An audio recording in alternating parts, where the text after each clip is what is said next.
Program 4 budget. However, this funding is not sufficient for most schools. Hence, some do have additional fee that parents pay to accommodate shortfalls for various activities and programs. This amount is determined by the school governing bodies. Additionally, all public special schools are required to with the department's school fee exemption policy, which allows for parents based on their income to be considered for either partial, full exemption or no exemption at all. Is special needs education free in KZN? All special needs schools with hostels charge a hostel fee. Amount is determined by the governing bodies and not the DOE. These hostels are funded solely by the school governing bodies of each of the schools. Additionally, again, some learners who this is also utilized by parents to cater for special schooling needs. Those parents whose financial status is good may not qualify for this grant. Has the MEC or past MEC ever declared that basic education in KZN is free? Yes, thank you, Honorable Speaker. Thank you, Honorable Fraser. The last question is question number 166, and it goes to the MEC for human settlements. Thank you very much, Honorable Speaker. We received that question from Honorable T.J. Gumede of the IFP. And there are 5 questions contained there. We'll respond to all of them. May I not repeat the question, Honorable Speaker, with your permission, and then go to the response. On the first question of that notorious Melmoth project, we want to indicate that the Tubale to Extension Housing Project required the upgrades of bulk water supply, bulk sewer as well, and the retaining walls. The department has completed the phase 1 of the water and sewer, and it must be remembered, honorable members, that in terms of the Constitution of the Republic, the provision of the two is the district function. But what we have done as the department, we have decided to bail out the voters out there. The existing township has been extended by 243 houses, of which 112 units have been completed and handed over to the beneficiaries. The next phase includes upgrading of the bulk sewer and water supply to the opposite side of the road, of the township. The appointed implementing agent has finalized the desktop studies for a borehole to provide water as the district of King Cetshwayo plans to upgrade the water supply and are still far from being achieved. It is on the basis that our department has decided to dig the borehole in that part of the world so that the project continues.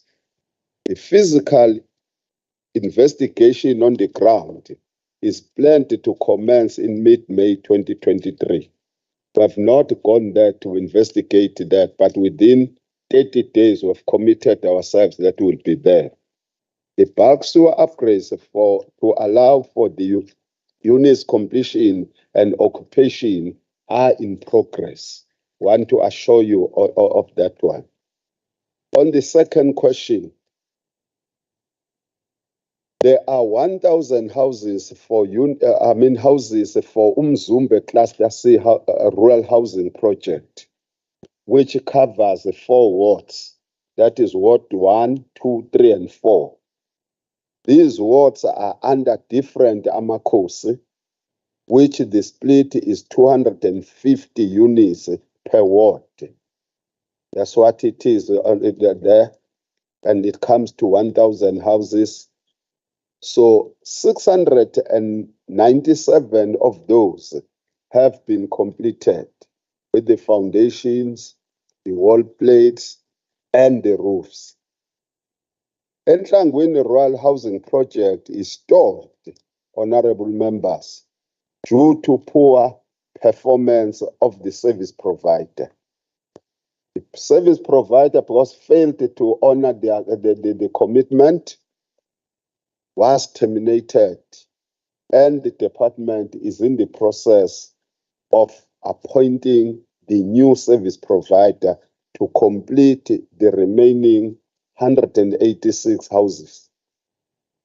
On the third question, we want to confirm that the above areas that are mentioned by the honorable members have the projects that were identified by the municipality through the IDP process.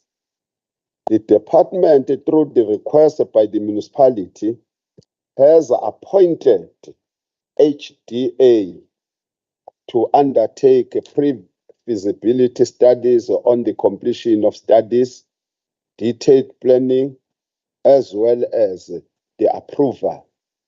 And we are going to update you when that process is complete, because we remain accountable to this House. On the fourth question, the Ndebele Rural Housing Project in Umsinga, we want to indicate that we went physically to the offices of the department at Italy building in Smith Street, the former Smith Street, and we did not find any records that are pointing to that project.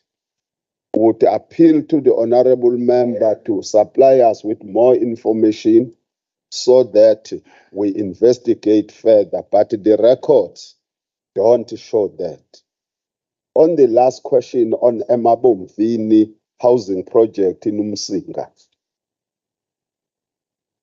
Emabomvini rural housing project will be completed in the current financial year. We are sure of that one.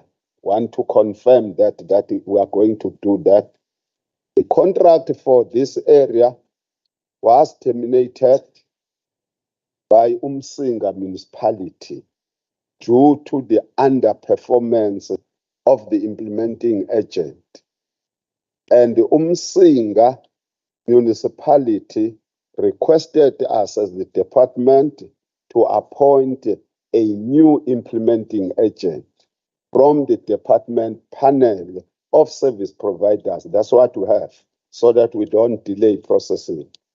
The department has appointed lead-on developments to complete the 77 remaining houses and close the project. The department is currently finalizing the memorandum of agreement between itself and Stidon so that they start the work.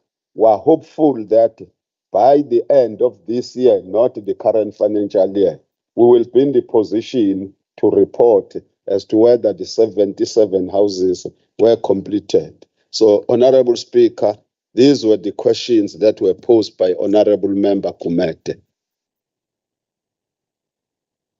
Thank you, honorable members. We have come to the end of the question paper. Madam Speaker,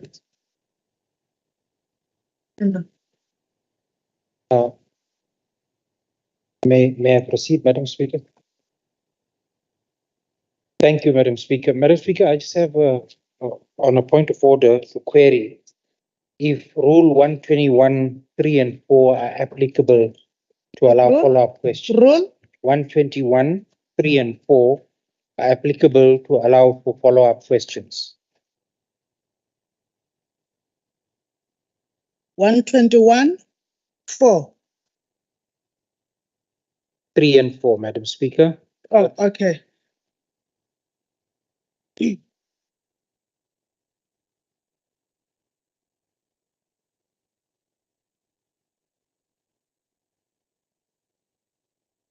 I thought we were dealing with questions to the Premier or an MEC, not questions to Premier on matters of provincial importance. I thought we were dealing with rules in terms of question 119.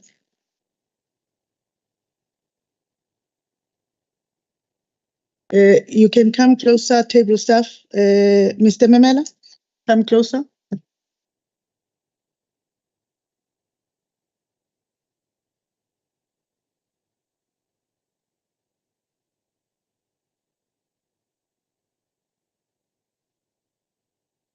No, I just confirmed my understanding of the rules and it's still confirmed.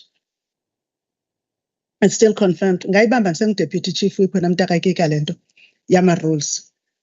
Rule 119 questions are not the rules that are also treated with Rule 121. Rule 121 is in the case understanding to be linked to rules of 120 of provincial matters.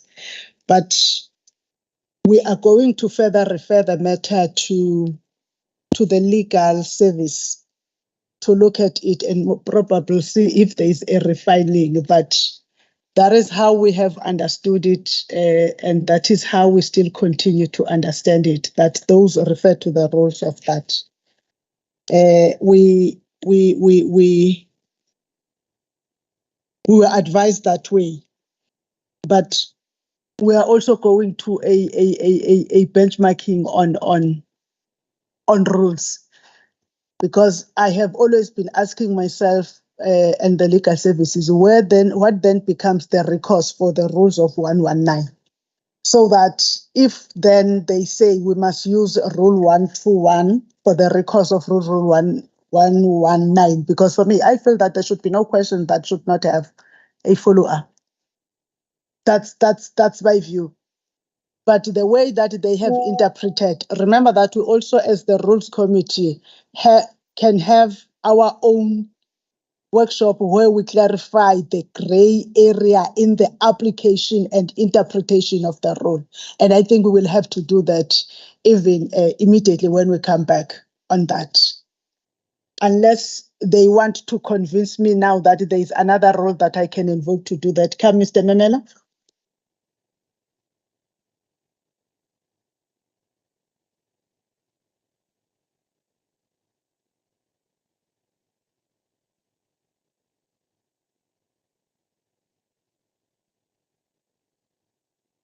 Yeah, he is coming to tell me that he's still adamant that Rule 121 refers to Rule 120. He says that there are rules I don't like Rule 1199, 1189, that say may.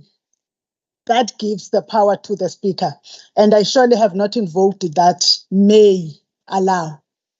Because I may allow when there's someone who has risen up and say, can I ask a follow-up question? And there's no one who has risen at any given time to the answers of the question, to the askers of the question.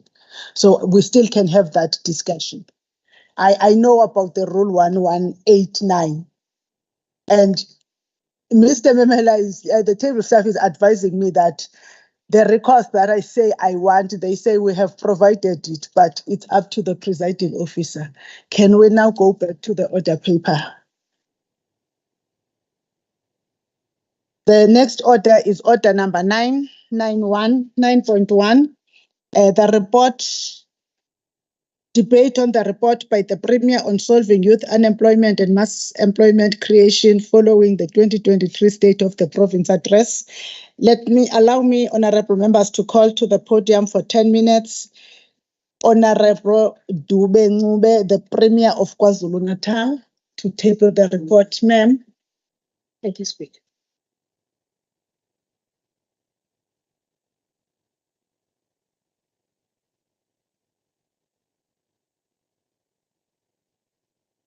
It's okay. It's fine. It's fine. Thank you, Honorable Speaker, honorable members.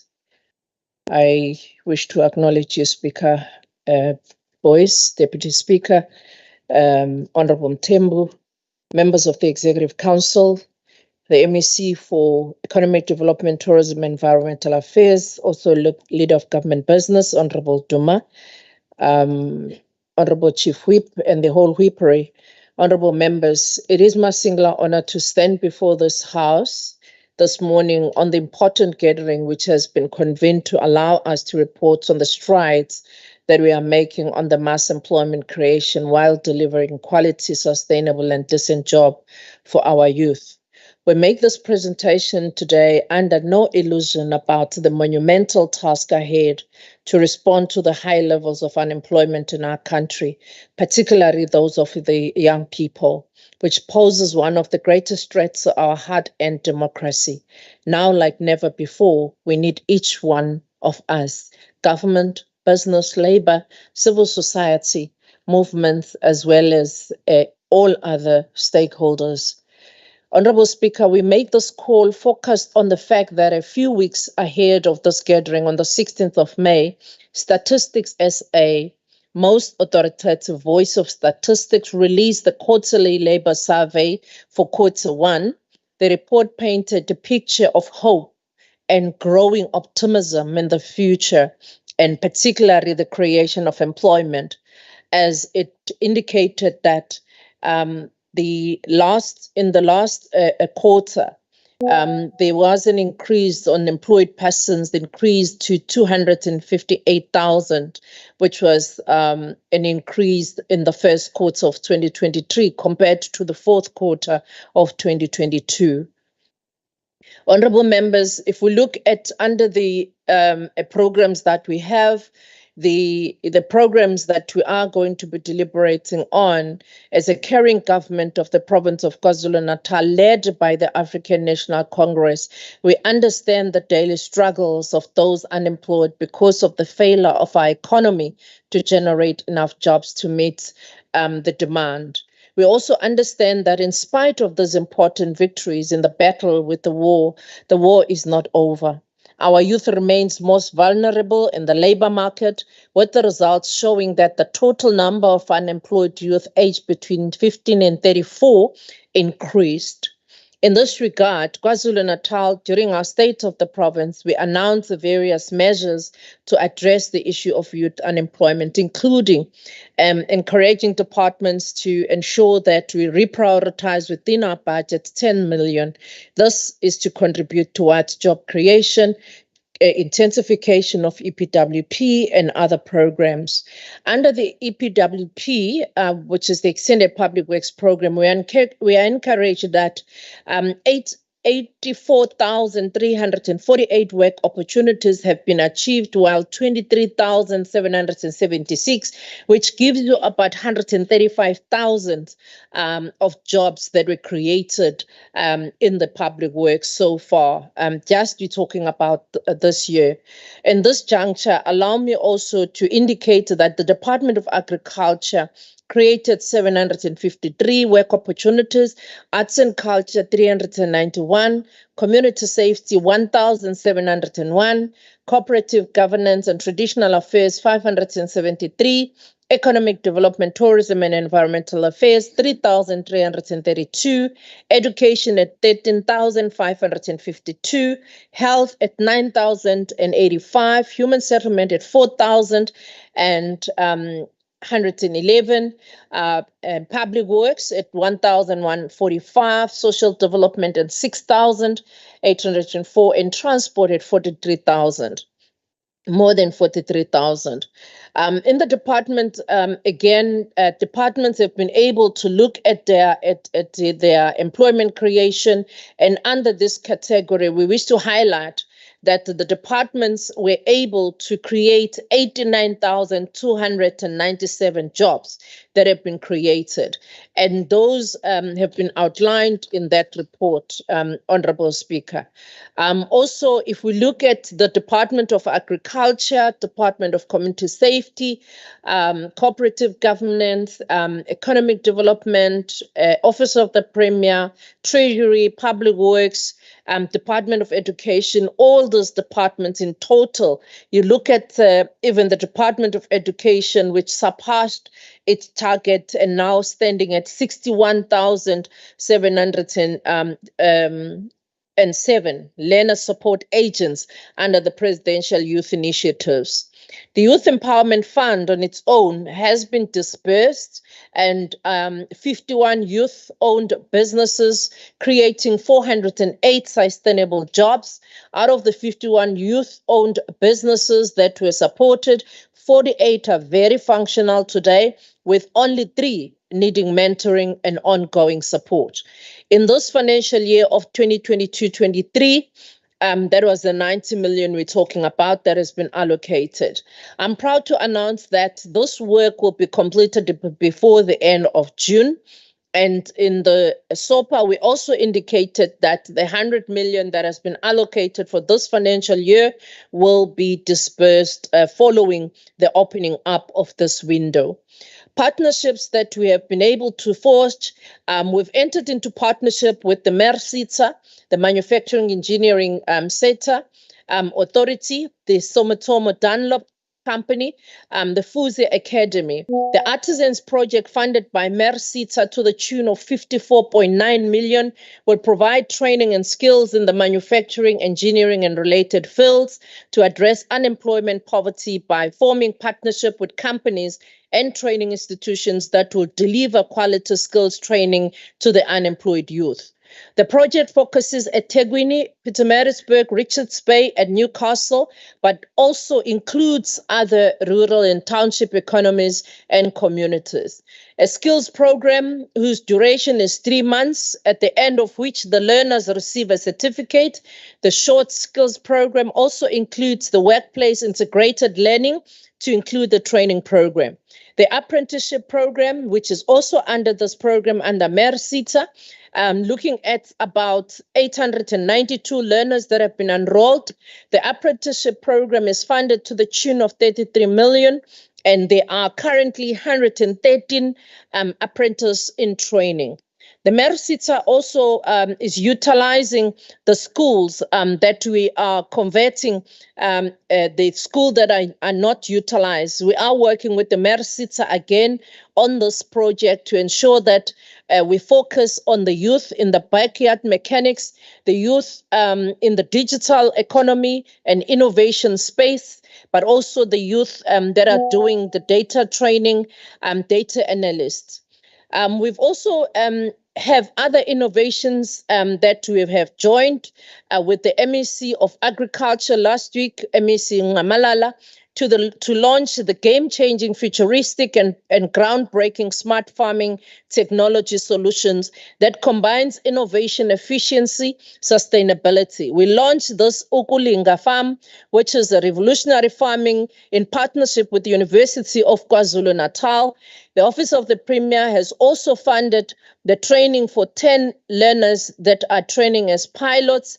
Unemployed Insurance Fund that is being utilized for this program includes 7,772 people that will be trained as food handlers, plus about 7,000 youth that are going to be trained in ICT. That's the MERSITA partnership that we've just forged. 6,500 unemployed youth would also be trained in smart farming, including drone operation, while 3,500 unemployed youth will also be trained in civil and construction to close the potholes and assist us in other projects that we are doing in the technical field. So far, we have 1,400 eThekwini youth that has been trained, 200 from Umsunduzi and 500 youth from Danhauser. Under data analyst and data scientist training, 23 youth is complete with the 20 in progress, 75 youth trained in cell phone and laptop repairs in the Richards Bay area. We're looking at the Fourth Industrial Revolution to also ensure that the youth that we train in the technology space are able to open their own businesses. The Department of Communication and Digital Technologies, as a state-owned enterprise, has also committed to roll out, working with us, more than 7,000 community Wi-Fi hotspots. And those, we are hoping that they will reach more than 1 million households, which will also have access to connectivity. How? Bible. Sekuphelile njalo. Ungafika nje. Thank you, Honorable. My answers. Bible. Speaker, kanti kunjani ekhaya? The whips are very stingy with time. Then they can't debate for an hour when they give me 5 minutes. The whips are very stingy. They give you guys 10 minutes. And then they debate for an hour. It's the whips forum, not us, not myself, Deputy Speaker, Honorable Mavimbela and Honorable Zulu. It's not us. Then the first speaker, actually it's Mtimande who's part of doing that because he's a whip. The Honorable Member, Honorable Themba Mjali, for 9 minutes. Thank you, Speaker. Greetings to you and the Premier and the Executive. Greetings to honorable members. First and foremost, Speaker, let me start by referring to what Marx and Engels said, and I quote, "Thoughts were not passive and independent reflections of the material world, but products of human labor, and contradictions of our thoughts had their origins in the contradictions within the human society," close quote. So this means that, Honorable Speaker, the manner in which the youth think and behave as a social factor has its origins from the society. The youth's thinking and consciousness is largely influenced by societal conditions, and I'm sure no one can dare challenge me on this, Honorable Speaker. The historical context leading to the liberation of this country was propelled in the context of the collective by, amongst others, young people. The youth is the developmental DNA of this country. Young people are the life and blood of any development, hence the material that they opted for. There is nothing about us without us. The executive committee had resolved and took a decision that each department, except for the frontliners, will reprioritize its budget to allocate or set aside 10 million to contribute towards job creation through an intensified, expanded public works program in order to benefit the youth. You will note, Honorable Speaker, that the ANC Youth League in KwaZulu-Natal took a very decisive action and called for the scrapping of experience in entry-level posts because their understanding was clearly that one goes to tertiary institution to acquire the necessary skills, and during that time is equipped, or he or her, they are equipped with the necessary knowledge that must then go out and utilize in the world. Therefore, to enter into the work terrain, competing with those who have been there for 5 years than them, does deprive them. And today, Honorable Speaker, from that call emanating from young people of KwaZulu-Natal, which was adopted at the national level, it became a manifesto of the ANC in 2019, and it said, and I quote, "We will remove work experience as a requirement of young people, especially in the public sector, as it robs the youth of employment opportunities," close quote. Today, we are proud to announce that this has been implemented by the caring government of the African National Congress and no one else but the ANC. In line with the SOPA 2023 that was delivered by the Premier, she alluded to the fact that they continue with the Youth Empowerment Fund, having in the financial year 2022-2023 allocated 90 million, which they will be announcing the beneficiaries before the end of June. And furthermore, they've also set aside for this financial year of 100 million for the Empowerment Youth Fund. And clearly here, it's the government that is working with its youth. It appreciates the fact that not every young person must be employed. Because firstly, the Premier here announced the jobs that have been created by the ANC government. But side by side, it then speaks to the opportunities where young people can tap into the economy through their business they are getting, and understanding that historically, these are the ones that were rejected because obviously only white people were benefiting from the state and they were benefiting to advance the economic interest. So clearly, this is a government that is reflecting that it's working side by side with its youth. We're employing the youth. We're giving youth opportunities in business so that they form part of the economy and they're able to advance their interest. The current state of the youth in our country is precisely a consequence of a history of exclusion.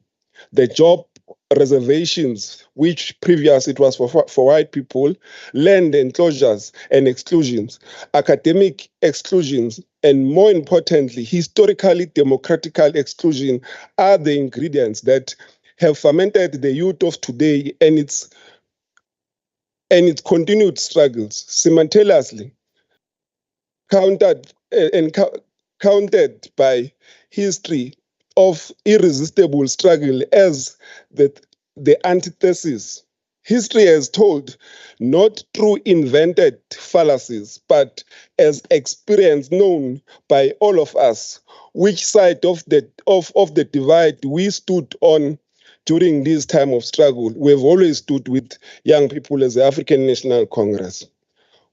With the stubborn challenges of youth unemployment rate, the Youth Employment Service, which was established, which had aimed to address youth unemployment, had placed over 100,000 young people in South Africa, young people to getting jobs in South Africa. The YES program is part of the broader presidential youth employment interventions, which is the government flagship initiative to respond to the youth unemployment.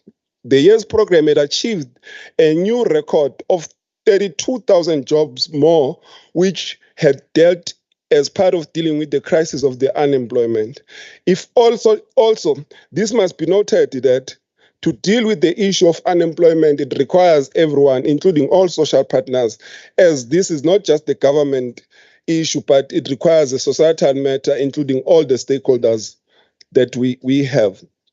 The program as well, the youth unemployment as it should be everybody's business. That is why an estimated of about 61% of the YES participants came from households that relied on social grants. The YES initiative, which was launched in 2018 in partnership with the private sector to address the crisis of youth unemployment, works with companies to ensure that they provide work opportunities for the youth.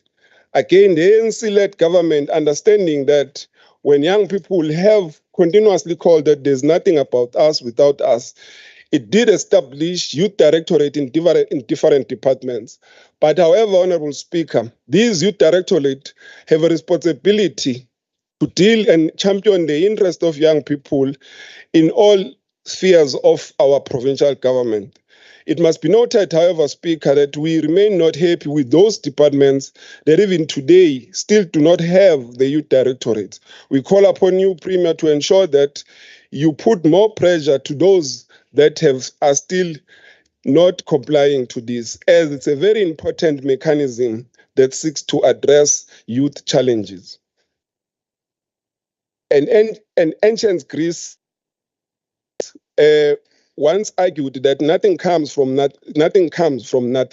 The ANC-led government has been championing the development of youth empowerment despite the unemployment challenges in the province and in the country. We are changing the picture, Honorable Speaker, despite the challenges we are facing. We accept that we are not where we would have wanted to be, but we are changing the picture in advancing the youth challenges as the government of the ANC. We understand that grooming young people, it becomes a pivotal point in ensuring a great future for our society. Therefore, the ANC government remains committed in ensuring that we empower the youth, we create job opportunities for them, we create conducive environment for them so that they also participate in the economy. For we as the ANC understand without the youth we are nothing, and we are remaining indebted to ensuring that a brighter future is created by the African National Congress. Thank you, Honorable Speaker. The next speaker for 7 minutes is the Honorable V.F. Hlabisa of the IFP. Honorable Speaker, Honorable Premier, and Honorable Members, today is the first day of the Youth Month in South Africa, which is celebrated and dedicated to the youth of our country for the role and contribution they played in fighting for the freedom of our country.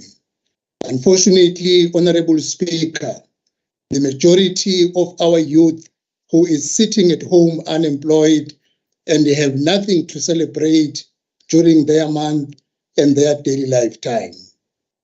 As we meet as the Legislature of KwaZulu-Natal today, 4.9 million of our youth between ages 15 and 34 are sitting home unemployed.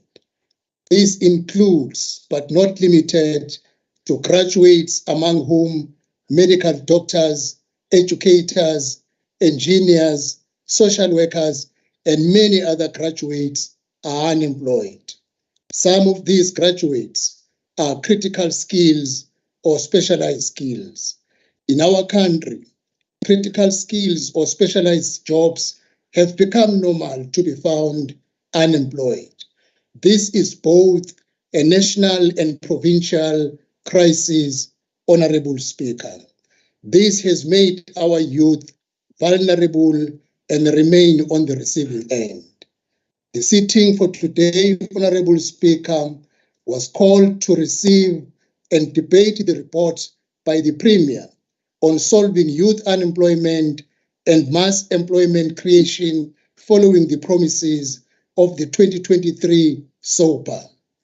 Desperate times call for desperate measures, Honorable Speaker. Honorable Speaker, the report under debate received very late yesterday evening is unfortunately more of a general report which does not have the sense of urgency and does not give specific actions on some of the promises made during the 2023 SOPA. During SOPA 2023, the Premier promised that each department will set aside 10 million, which will be used to fight crime. This was a noble cause, and that is why the IFP did not object to it, except that it was an unfunded mandate. On Tuesday, the National Minister, Begitsele, released crime statistics in South Africa. The picture in KwaZulu-Natal was gloom. During the budget hearings, none of the departments pledged to make available the 10 million each to fight crime. From the report, we do not hear how many departments have made the 10 million available and when it will be accessible to fight crime. Today was the day to hear that so many job opportunities will be created under this promise. Can we hear a plan of action on this promise to fight crime with timelines, Honorable Premier? The IFP notes the KZN Youth Empowerment Fund for 2022-23 at 90 million rand, that the end of June 2023 is the timeline for the funds to be dispersed to the beneficiaries. Honorable Premier, it will have shown a sense of urgency to address the youth unemployment crisis if the 100 million budget for 2023-2024 have specific timelines also. All we hear from the report is only talks of the future plans with no time frames, Honorable Speaker. For instance, we will be calling for proposals When, Honorable Premier? What will be the closing date for application? And what will be the disbursement date of the funds to the beneficiaries? The IFP also welcomes the resolution by the Executive Council that each department reprioritize within their budgets an amount of 10 million to contribute towards job creation through expanded public works program to benefit our youth. The 84,000 EPWP job opportunities reported for 2022-2023 financial year, Honorable Premier, good as it is as a relief measure, it is not what our youth is looking for. The youth of our province want permanent jobs. How many permanent jobs will be created out of the SONA 2023 promises, Honorable Premier, except the Sumitomo Dunlop partnership, which is intended to create a minimum of 110 permanent jobs throughout the province.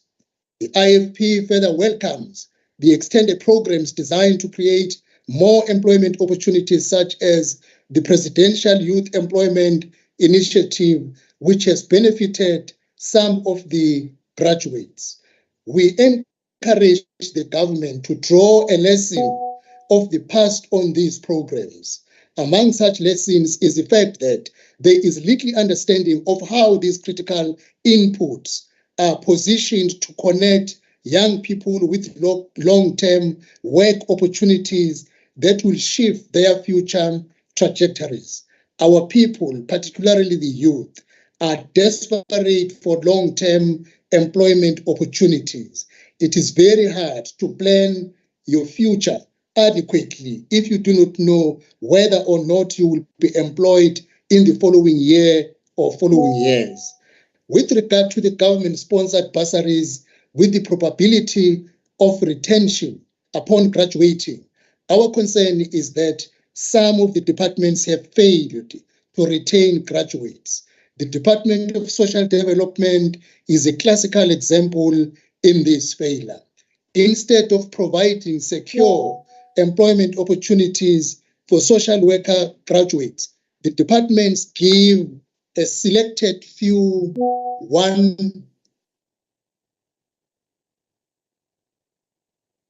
one-year contracts, wherein after this.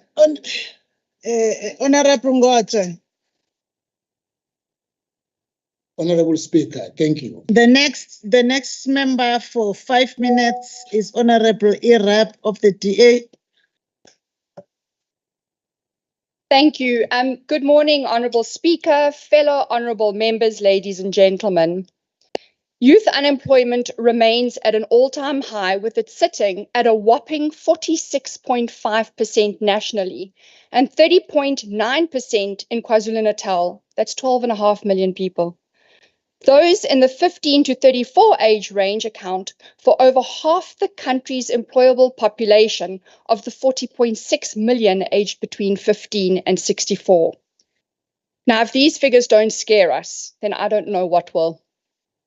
In the State of the Province address in 2022, the then Premier stated that, and I quote, "The KZN Youth Empowerment Fund would seek to support young people who want to be job creators rather than job seekers," close quote, and that the fund would increase from 50 million to 100 million in 2022, which it didn't. In the State of the Province address in 2023, the Premier stated that, and I quote, "We have repurposed the youth fund and set aside 100 million to benefit more young people in sectors that create jobs as opposed to businesses that employ only a few people," close quote. Now, I don't know about you, but that's just another way of saying exactly what was said a year earlier. In 2022, there were more than 7 different initiatives that were identified to create jobs for the unemployed youth. I would like to think that if they were successful, that this government would invest more into these and continue these programs, but everything has gone hush in this regard. The Premier has been harping on a partnership with Sumitomo Dunlop this year, something about rolling out smart centers and co-ops in townships and rural areas. There's very little discussion about any other interventions by the ANC-run government for this year. Come to think of it, nothing is mentioned about this particular partnership in the estimates of provincial revenue and expenditure 2023-2024 under the KZN Youth Empowerment Fund. Premier, if your initiative with Sumitomo Dunlop is going to be realized, I hope it includes incentives for this company to hire youth as apprentices so that they can learn trade skills, which our country has a severe shortage of. And I also hope that there aren't any underhanded deals that are going to eventually come out of the woodwork, which has become the norm, sadly. Is there any reason why we are not providing opportunities for youth in cannabis farming? There are many keen, up-and-coming, willing entrepreneurs, but government is not driving these opportunities, and people don't know what the possibilities are. There's a massive gap in the market for government to tap into. Why don't we? Another flag for the Democratic Alliance is the fact that all employment programs are being repositioned. Is this just another way for government to say that the money is going to be used elsewhere because the original plan has failed? Please enlighten me. The KZN Youth Empowerment Fund is for youth, meaning those under 35 years of age. However, the Premier and her team are going to be rolling these programs out to those over 35 as well. Perhaps the meaning of youth is lost on her. Time will tell. In 2022-23 financial year, nearly 6,500 applications were received from young people to access the KZN Youth Empowerment Fund, and only 3 applicants' reports were approved to go through to the Grant Evaluation Committee for final approval. As I mentioned in my budget debate in April, this has got to be addressed by government if we are truly to say that we are improving the lives of young people. To date, no funds are being paid out to any applicants, and the Premier denies these figures despite it being in the Green Book. Let's take a step back. Just the other day, the news broke that most grade 4 learners cannot read with meaning. This, I'm afraid, is an indictment on this ANC-led government and cannot be overlooked. Let me be frank, I'm not against the grant, nor providing opportunities for our youth, but before we throw money at work opportunities, perhaps we should cautiously look at investing in proper education of our children. It reminds me of what our late Tata Madiba once said. I'll come back to that, Speaker. Thank you.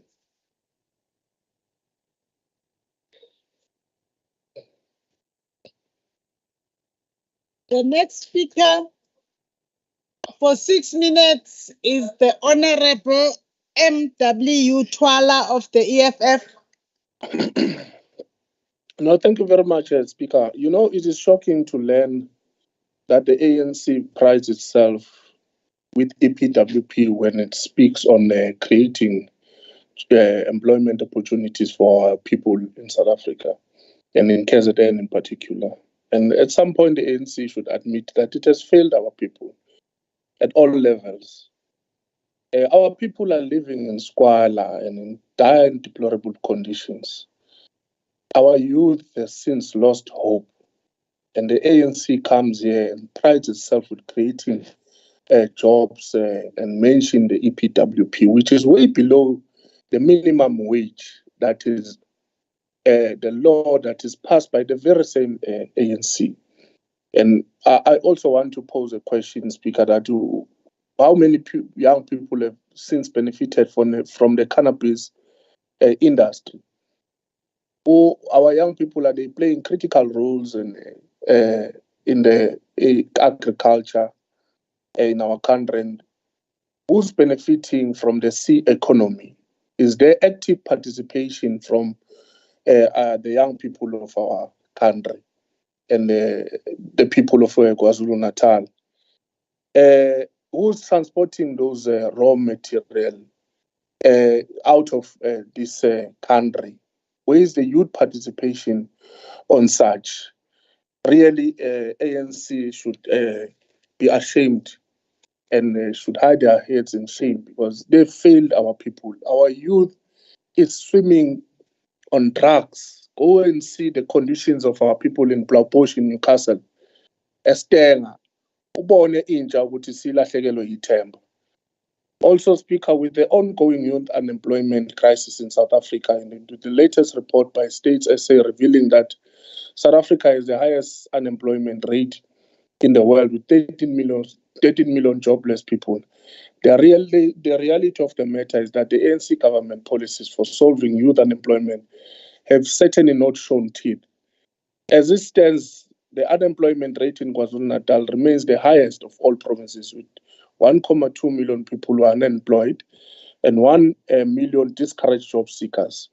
This is not a new phenomenon as employment has been in decline for more than 10 years with statistics dating back to 2012 showing that there were already over 700,000 people who were unemployed by that time. Instead of the ruling party coming up with solutions, we have been subjected to same rhetoric, recycled boast economic revival projects such as establishing cooperatives, creating jobs through EPWP, which we reject for being used as a substitute of sustainable job creation. The latest biggest scam in the market are the Youth Empowerment Fund and Operation Vula Fund, where our people are being dubbed into thinking that the government is for them and not against them. When we all know that the purpose is to benefit only a few chosen ones. Other than inflated amounts that have been dispersed towards these job creation projects, we are yet to hear stories of ordinary youths from our townships and rural outskirts who have their own small businesses. We are yet to hear stories of ordinary women from deep rural areas of Umsinga who are emerging farmers who are now feeding supermarkets with their produce after being funded through these initiatives. It is further shocking to note that eThekwini, which is the economic hub of KwaZulu-Natal, claims to have generated the highest number of jobs. And when compared to other cities, have created 124,000 jobs amidst the declining economy.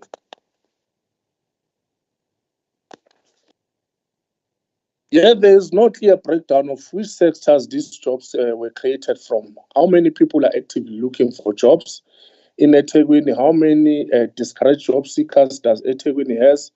And how many of the jobs that the city claims to have created are all questions to be answered. The ANC-led government must stop inflating figures and feeding people with ideology instead of improving material conditions through sustainable job creation projects that have tangible plans of action. The government must stop hiding behind creating war rooms for job creation and promoting the formation of cooperatives, whom despite having featured prominently in policy documents, have proven futile. As a government in waiting, we are of the view that neither war rooms, Izimbizo, nor Operation Vula or Operation Vala initiatives will remedy the unemployment crisis in this province, other than building massive industrial development as a way of creating sustainable employment. If we are to be on par with NDP 2030, Vision 2030 plans of creating full employment, the solution is to build massive protected industrial development to create millions of sustainable jobs, including the introduction of minimum wages in order to close the wage gap between the rich and the poor, close the apartheid wage gap, and promote rapid career paths for Africans in the workplace. This can be achieved through building our own industries, where we manufacture and trade our South African brands, our own cars and products for local, continental, and global trade consumption. Thank you.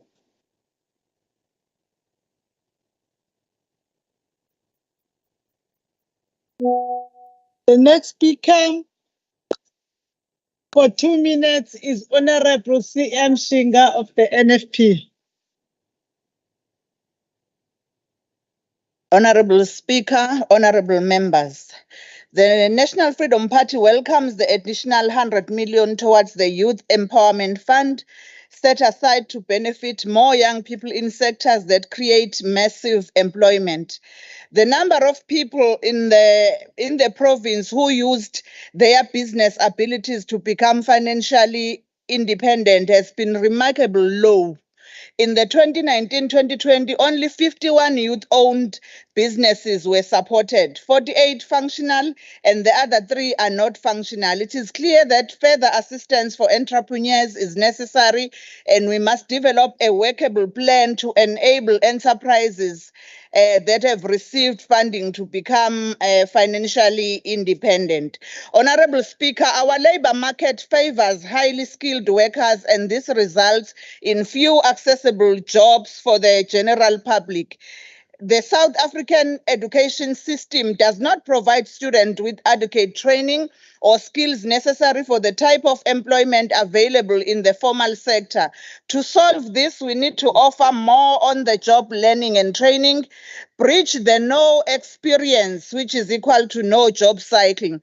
We can achieve more substantial change by using experienced partners in sectors to better prepare our youth for the labor market through cross-generational mentorship, inspire innovation, and become the change makers, business leaders, and entrepreneurs that will drive the country's development and economic growth going forward. We support the province's youth empowerment partnership with the manufacturing, engineering, and related services, SETA, the MES SETA, to train our youth in manufacturing, engineering, and related fields to address unemployment and poverty. I'll be back.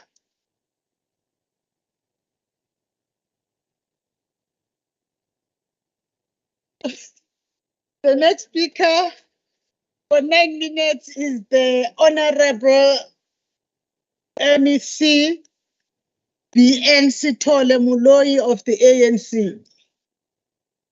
Kuyabuya uMashin. Thank you, Honorable Premier. My apologies. Thank you, Honorable Speaker, for the opportunity. Greetings to you, Honorable Speaker, Ms. Boyce, Honorable Deputy Speaker, Mr. Tim Tembu, Honorable Premier, Ms. N. Dubengube, Honorable members of the Executive, Honorable members of the Legislature, the Chief Whip, the Deputy Chief Whip, the Chair of Chairs and Deputy Chair of Chairs, members of the media, ladies and gentlemen, Sanbonani. It is undeniable that the African National Congress has been at the forefront of changing the lives of our people. We remain committed to tackling the issues of youth unemployment and creating mass employment opportunities. Through the ANC-led government programs, we have implemented various initiatives to address this pressing challenge.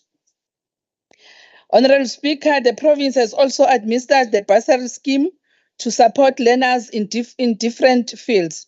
For 21-22, the financial year, the Office of the Premier funded 158 students, sports and arts and culture, 8, human settlement, 5, provincial treasury, 8, COGTA, 87, transport, 31, public works, 44, education, 12, health, 222, agriculture, 46, social development, 90. This amount to 708 bursaries schemes that we have granted to our learners at a cost of 78 million.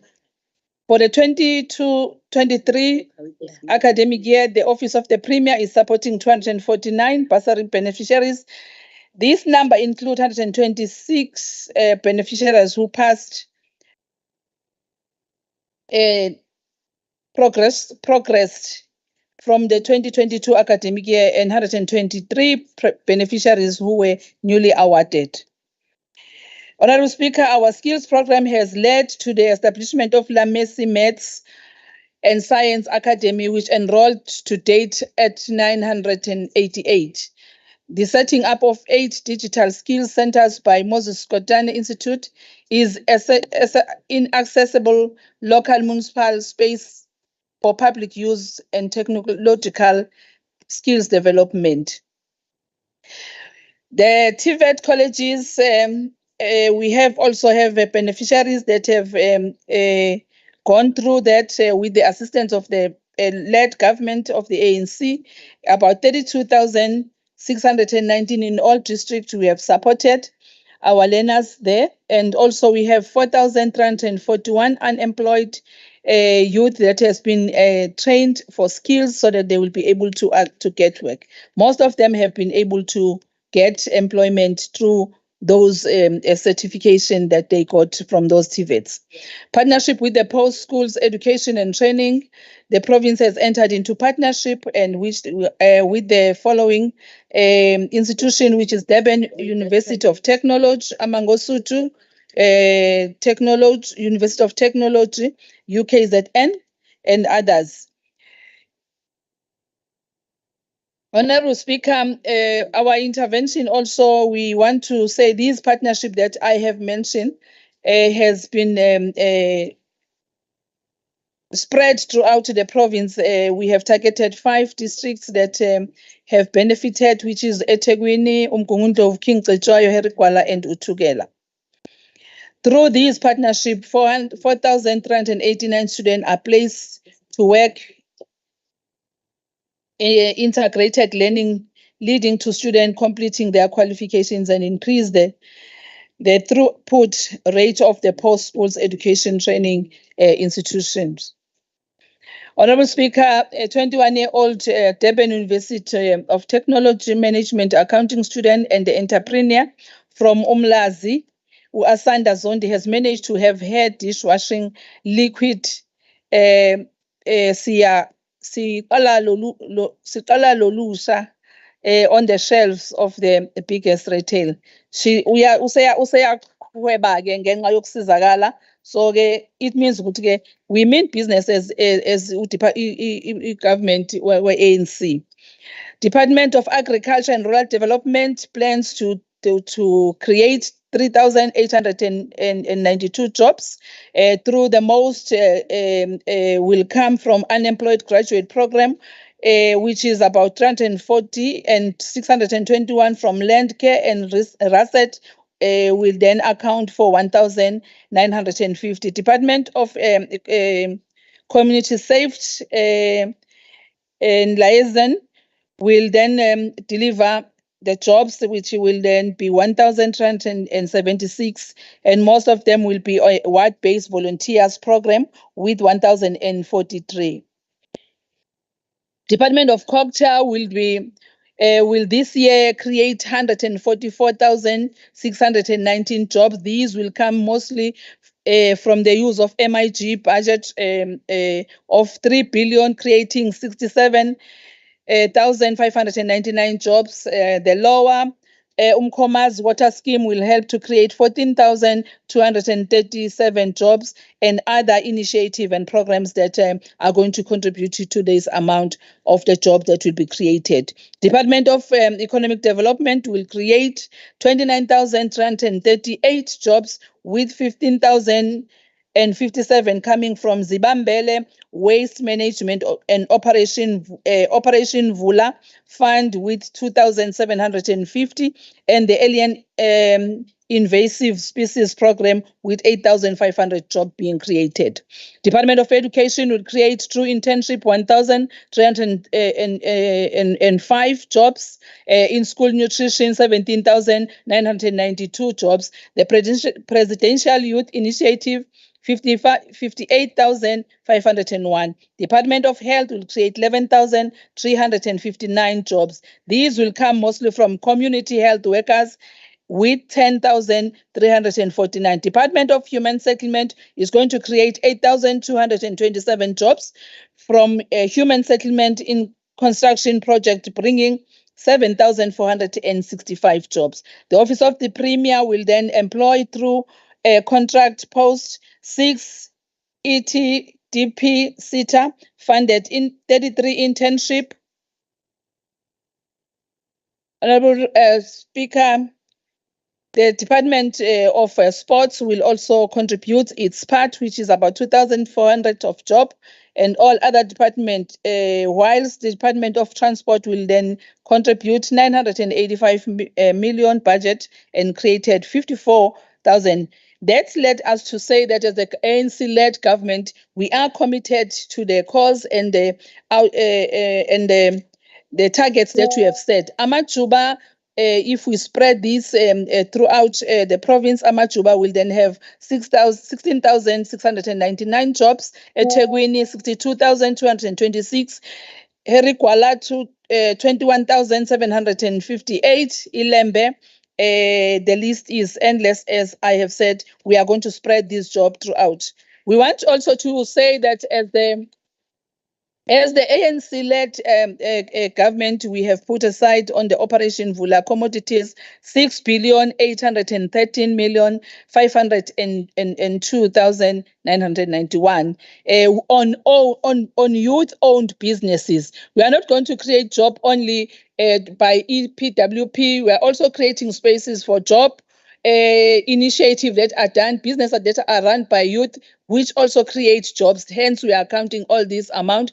We are putting them in small businesses, in emerging businesses, and also in a private sector that is stable and commercial. We're hoping that, Honorable Speaker, working together, we can create more. And as an ANC-run government, we have accounted for the previous, and we are also accounting for what we are going to do. Hence, we are standing here saying that the ANC leads, the ANC lives. Thank you, MEC.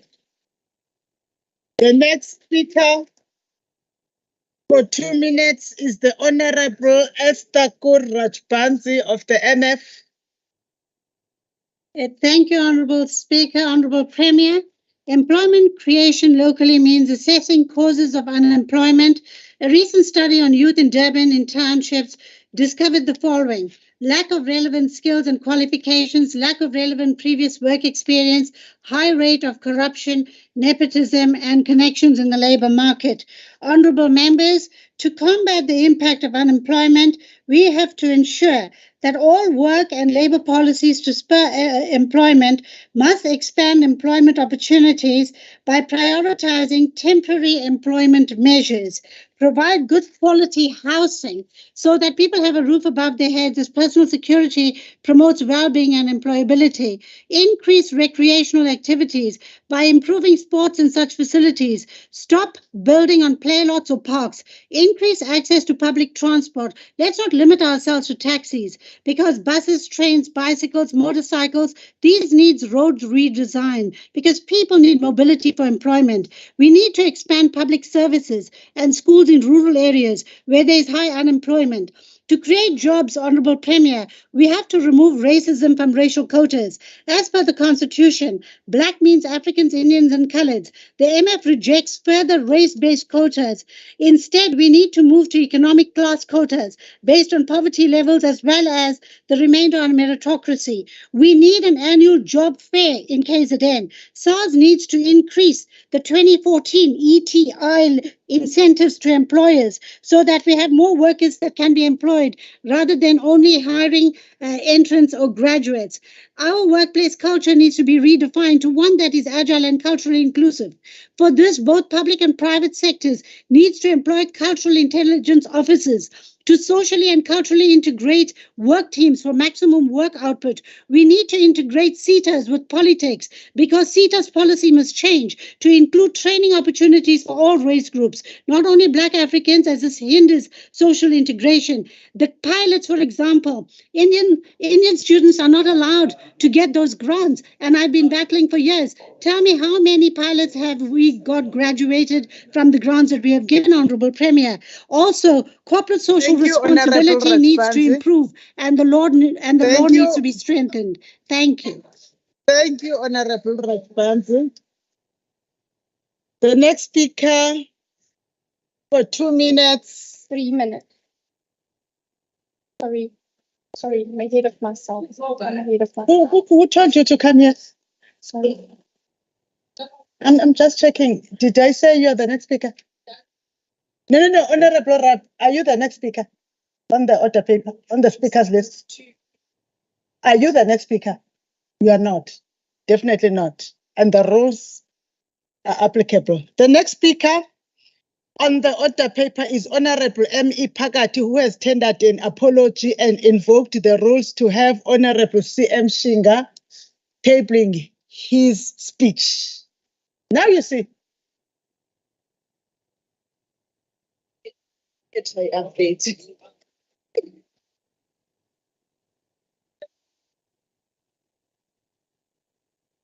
Nginibingelela nonke ke mhlonishwa.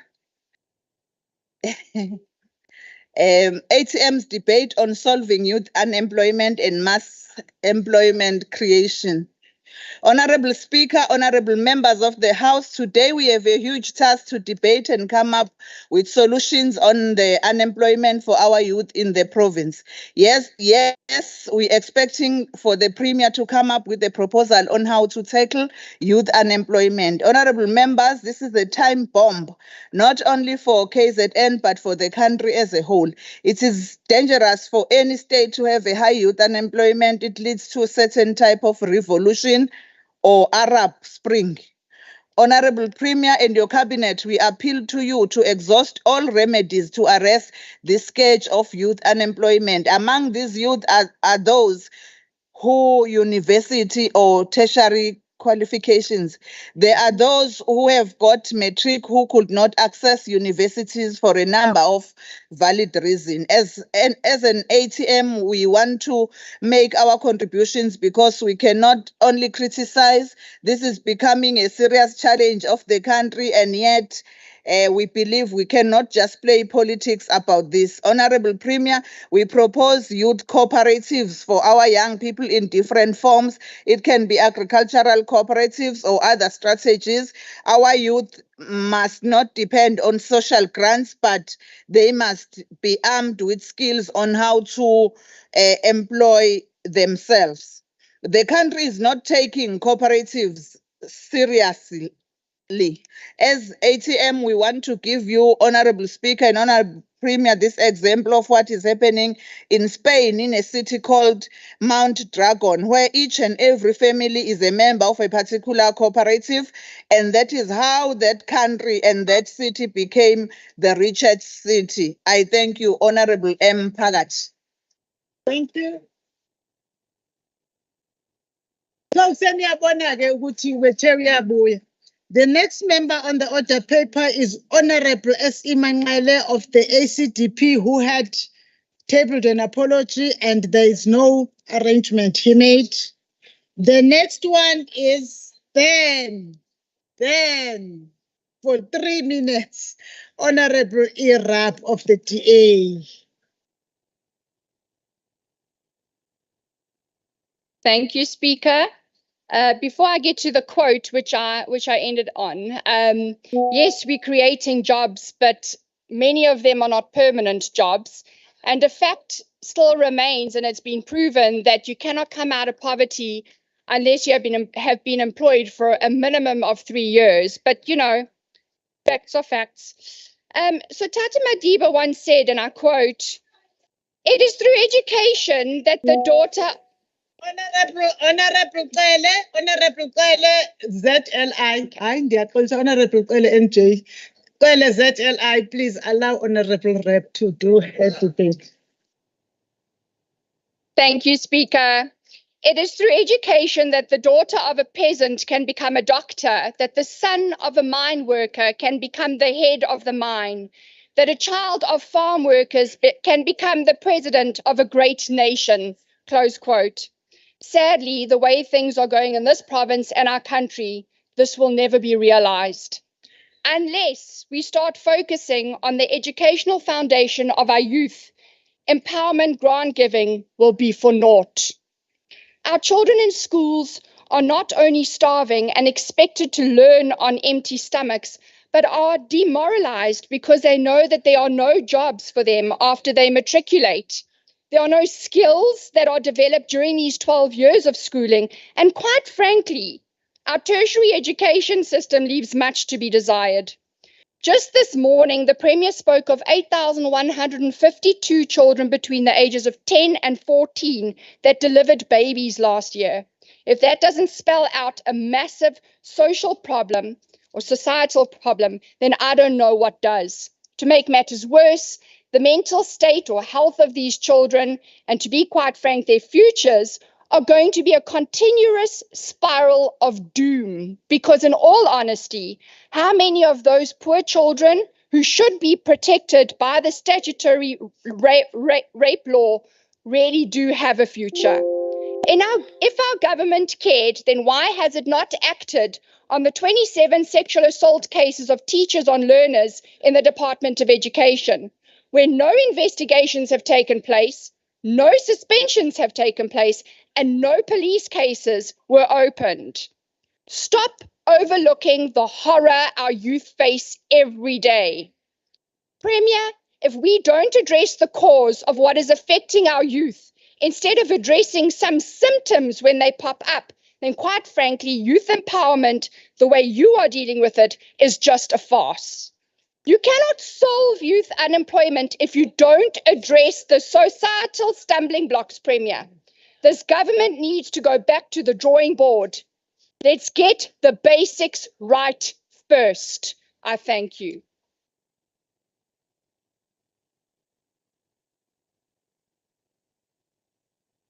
The next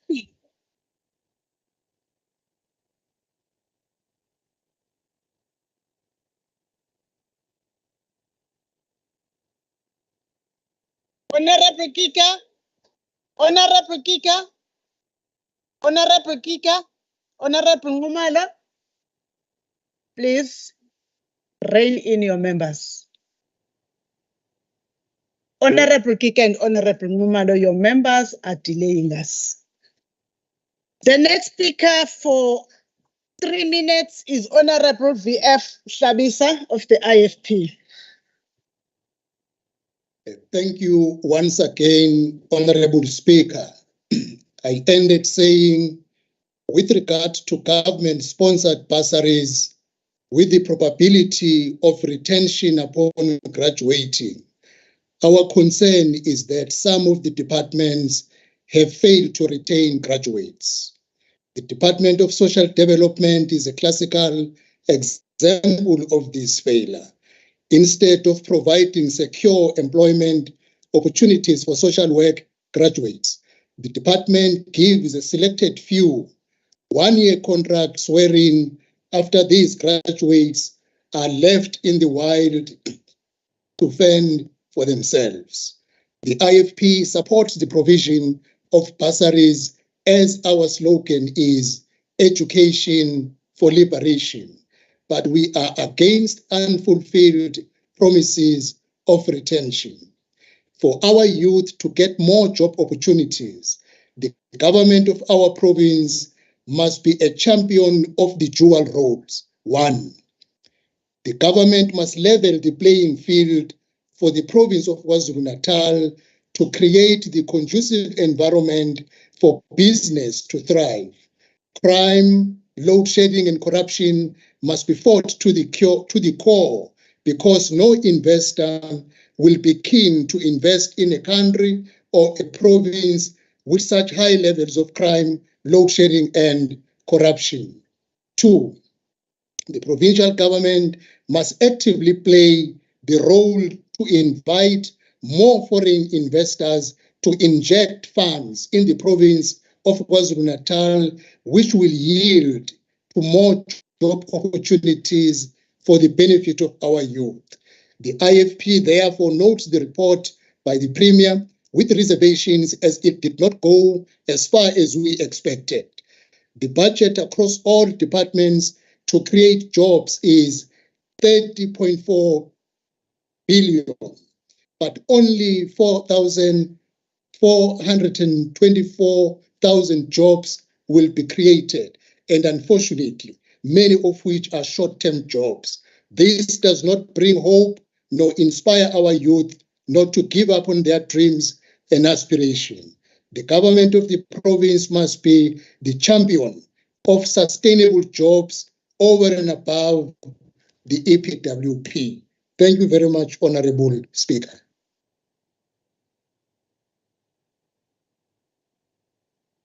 The next speaker for 10 minutes on behalf of the ANC is the Honorable Sipho Keifas Nkosi, the MEC for Human Settlements and Public Works.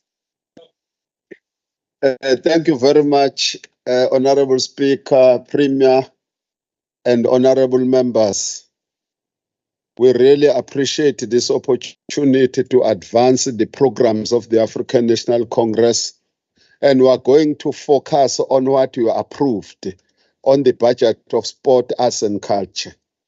I rise today to pay my tribute to the work that is done by the African National Congress for the young people in this country for the past 29 years.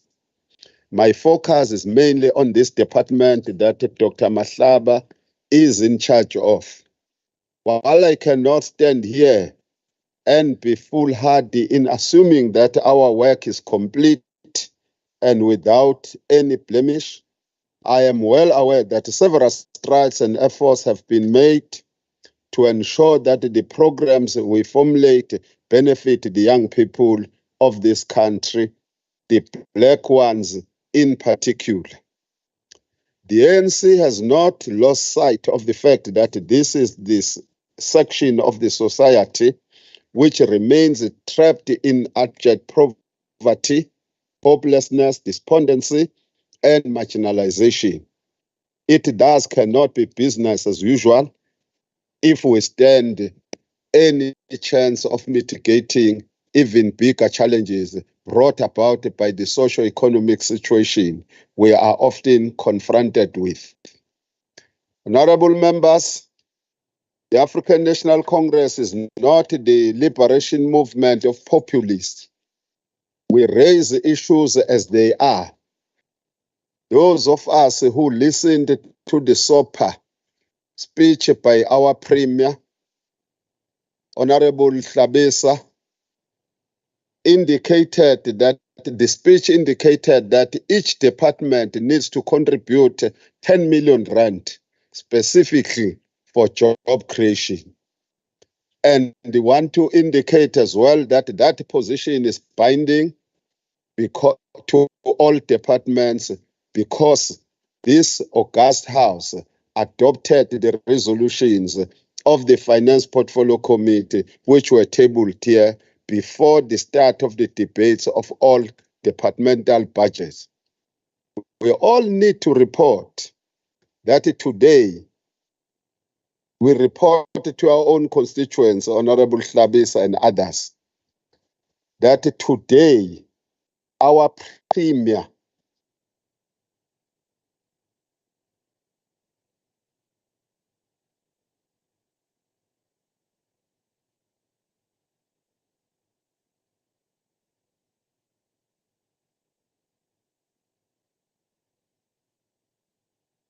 when we talk about that,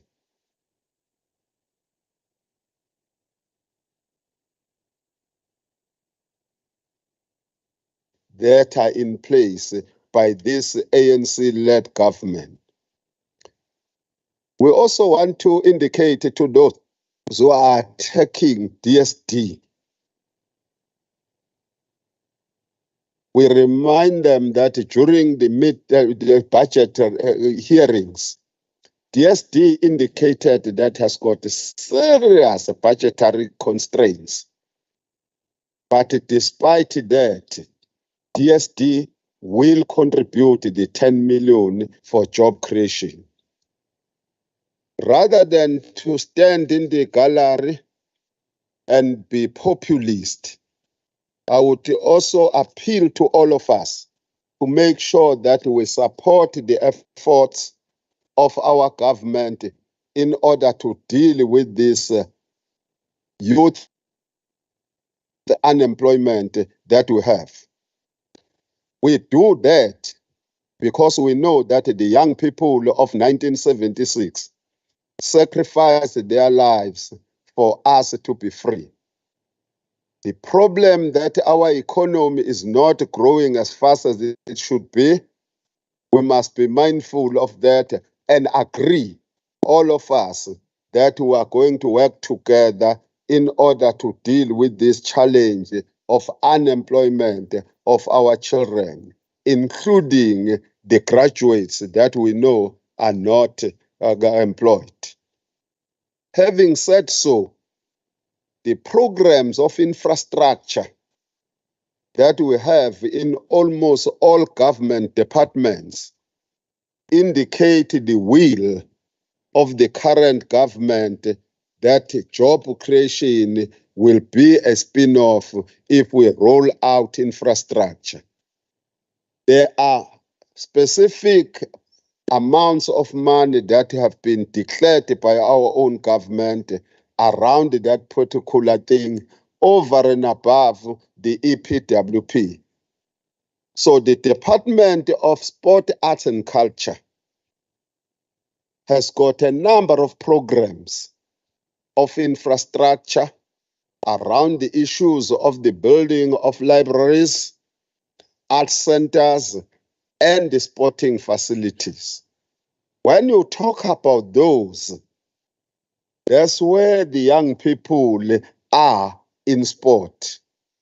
One day, we will invite Dr. Mahlaba to indicate the runs and cents to that effect. So we want to indicate as well that the government is prepared to work with the private sector so that the private sector injects some money in partnership with the government so that jobs for the young people are created. We are mindful that since the economy is not growing as would like it to grow, but we are compelled under the circumstances to be creative and make sure that we absorb as many young people as possible in making sure that we reduce the numbers of the unemployed ones. One day would need just to debate the specifics. How many jobs in each and every program of a department that will be geared to create jobs for the young people. Never forget that in terms of the government of the day, young people falls under that group that we call the vulnerable group. That is the military vets, women, and these young people. That's why in each and every government department, we will have to demonstrate as to how many of these vulnerable groups that we have catered for in order to ensure that we meet the position of our own government. This unemployment that we have is not only in KwaZulu-Natal or in the Republic of South Africa, but it is an international problem. So that's what we would need to understand. We who travel all over the world, we can attest to that. But what we need to do as honorable members, rather than to throw stones at one another, we have to follow the slogan of our government. Let us stand up and build our KwaZulu-Natal. If we were the opposition as the African National Congress, those who are old in the legislature, I wasn't there. When the ANC was opposition in this province from 1994 until 2004, go to the records, you will see how it came up with creative ways to resolve the problems that faced our province during that time. That's what Kika will have to learn to do, a friend of mine. Be constructive, because shouting at one another is not going to resolve the problem. What we need to do is to sit in one room and come up with the programs that are going to address the problems facing ourselves. You are invited to do so, honorable members, even from those in the opposition. I thank you very much, Honorable Speaker.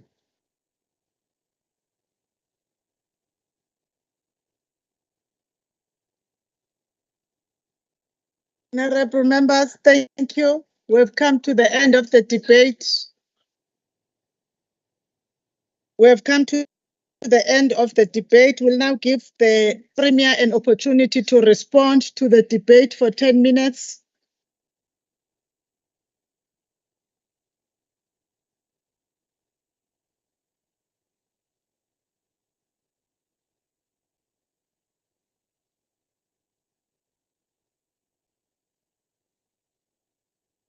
Thank you, Honorable Speaker and Honorable members. We wish to thank you for that debate. And thank you all the Honorable Member Mjali. I think you really assisted us a lot. In terms of the youth directorates, yes, we are working on that, on those departments that have not established, but also we're working on those that are not functional and not aligned, because that's a major problem that we are facing. Others have got them, but they look like they are desks. But also the other problem is that I think from the Premier's office as well, there's a need for strengthening the coordination with other departments. Honorable Shabisa, I think you spoke about the fact that the majority of youth are at home and they have nothing to celebrate. I think, Honorable Shabisa, there is a lot that we can celebrate. Indeed, we've acknowledged that there is a serious problem of our economy not creating jobs. But there are numbers that we have given here as specific. You're saying we're not giving specifics, but we did give specific in the fact that, as Honorable Nkosi has just said here, those are specifics that we are giving.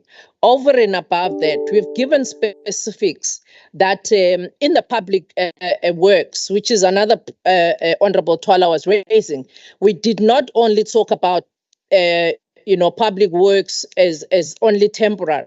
There are permanent jobs of more than 23,000 that have been created under public works, but also the 135,000 that we are talking about are the people that are young people that are not at home sitting, but at least they've got something to do with their lives. And they are at least getting something to help them go about their lives. And indeed, we're not saying that that is good, but it's better than if there was nothing at all that is being done by this government.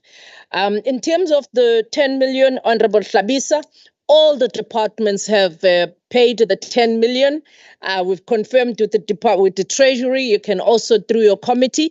The only two departments that have not paid, we've given them until the end of June, which is DSD, Public Works, and Human Settlement. Those are the only that have not paid their 10 million, but others, all of them have paid their 10 million. And we've even done benchmarking with other provinces. We've done benchmarking with other provinces to see as to what it is, how we can really utilize this money in a most effective manner. And we're learning even from other provinces' mistake, and we are enhancing our own program that we are going to be announcing very soon. In terms of the matters that you raised, Honorable Shabisa, or on youth empowerment and the deadlines, we have given you deadlines in terms of the fact that in the Youth Empowerment Fund, the fund has already been dispersed. Also, Honorable Rab, we have disbursed the youth fund to 400, no, not to 400. The youth fund has been disbursed, Honorable Rab. I think you're talking about the 2023-24, the 100 million. It is there. It was in your green book. You can also go and see it there. That's the one that is now being done. But the previous one has already been dispersed to 51 companies, businesses, creating more than 408 jobs. And out of the 51 businesses that are owned, that were supported, 48 of those are functional. And only 3 of those companies that are owned by young people are not functional. So it is true that the fund is working, but also it is true that this fund does not discriminate any youth person of any color, creed. They get this money. So it is not true that you wonder where the money is going. Go and see your green book, but also go and see the statement that we produce every month. In terms of the programs that are linking young people to the jobs, we spoke about it here. We spoke about the skills program, which is a 3-month program. At the end of that, learners get certificates, and they also are placed in the job market, and those businesses get incentives for placing those young people. We spoke about the apprenticeship program, which is a work integrated learning program right now, which is be able to have 892 learners, apprenticeship program that is funded by the CETA. With currently 113 of these apprenticeship in training, adding to this 892. That is the on-job training. We also spoke about the MERSITA one, which is also including the recognition of prior learning, that also recognizes that there are young people who are out of school but might be having skills, and those can be recognized and then be certificated and also then further be retrained. We spoke about the provincial digital innovation hubs. We spoke about the training program that we're doing with the University of KwaZulu-Natal on smart farming. We spoke about the cannabis. We might not have spoken about it here, but it is in our document. 3 young people already have got licenses as we talk. And this year, MEC Zuma spoke about it in his budget speech, that we have budgeted further more than 10 million to ensure that we get more licenses in this financial year. So it is not true, Honorable Rab and Honorable Twala, that we're not doing anything with the cannabis. There's a lot that the government is doing. We have run a number of workshops in this province where we are workshopping people about what it is that can be done on cannabis, what it is can be done on hemp, but also making people to understand the differences, but also what opportunities are available. We've also spoken here at length about you saying that other departments are not able to retain graduates. It is true. Not all the graduates can be retained. However, we are skilling our young people for the world, but also for the job market, so that they don't only wait for employment, they can also create their own employment. That is what we are doing in department-sponsored partnership.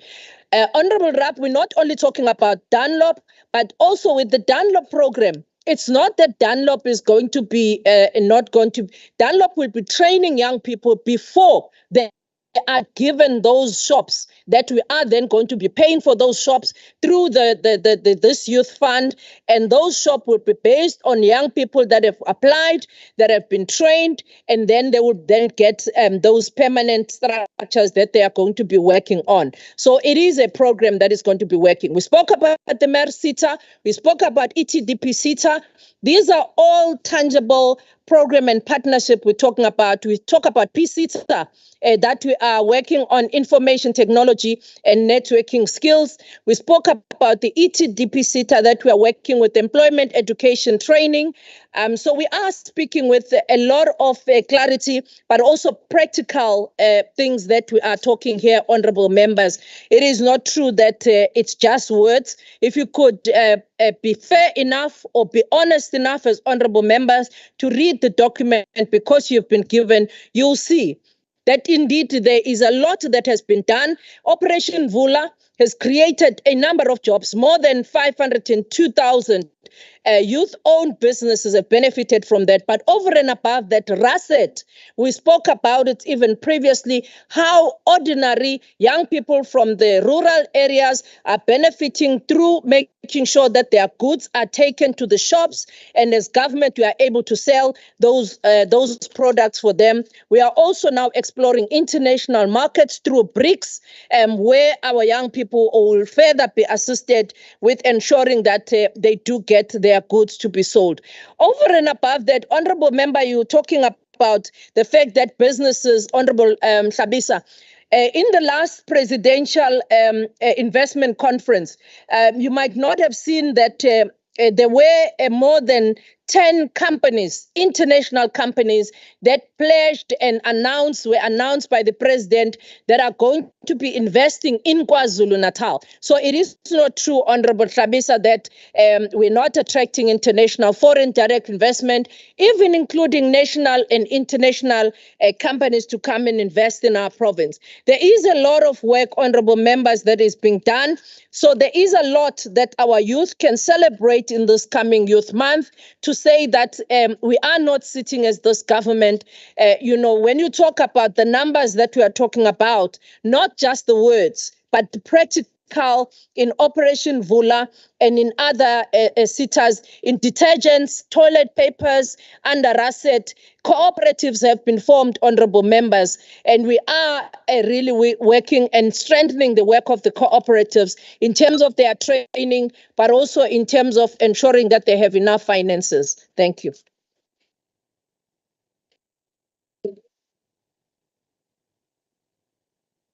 Thank you, honorable members. Thank you, honorable members. I believe that was the last order on our order paper, the main order of the day. Honorable members, thank you for the time you have spent in the House. We want to remind you of few things. The Premier earlier on did speak about the youth parliament that will be celebrated on the 16th in Ilembe. And the youth day that will be celebrated on the 16th. You see that there are a separation of powers in the youth parliaments. But on the 15th, we have the second day of the youth parliament. We're starting with the first day of commissions on the 14th. Honorable members are invited to participate. But we feel, honorable members, this is shared by the presiding officers, the owners of public participation in the institution, that we must caution parties to cease using the youth for their party political ends to disrupt the youth parliament. We are begging the whips of parties and members of this House. The easy thing to do is, during the lists, include young people.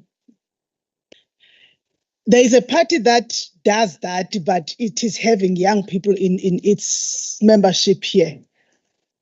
They have young people, but they still go there and tell young people to disrupt. Now your whip was doing that. Now, honorable members, you are provoking me. Really, Honorable Kumbi and Honorable Rapp, your whip was amongst the two whips that were provoking young people to cause collapse. It was before Honorable Kika. It was before Honorable Kika's time. No. My memory is not like yours. It's not like yours. Honorable members, I want to appeal. If whips and members of parties continue, we will be left with no alternative this time but to invoke Speaker, rules of this House, because you are members. So, siyanicela ngomoya omhle we-constitution, allow public participation and young people to raise their issues freely. Workshop your members and prepare them prior to. Yes. Don't cause them to sabotage your own program. Speaker. Stop doing that, honorable members. So, Speaker. when we go there on the 14th and the 15th, honorable members, we will be honorable members. Delegates will be coming from the youth formations. And when we are there, honorable members will still be liable and bound by the rules. You are all invited, honorable members, to participate. Lastly, honorable members, Speaker. we do encourage you to use this time, honorable members, to have civic education with the young people in your constituency offices.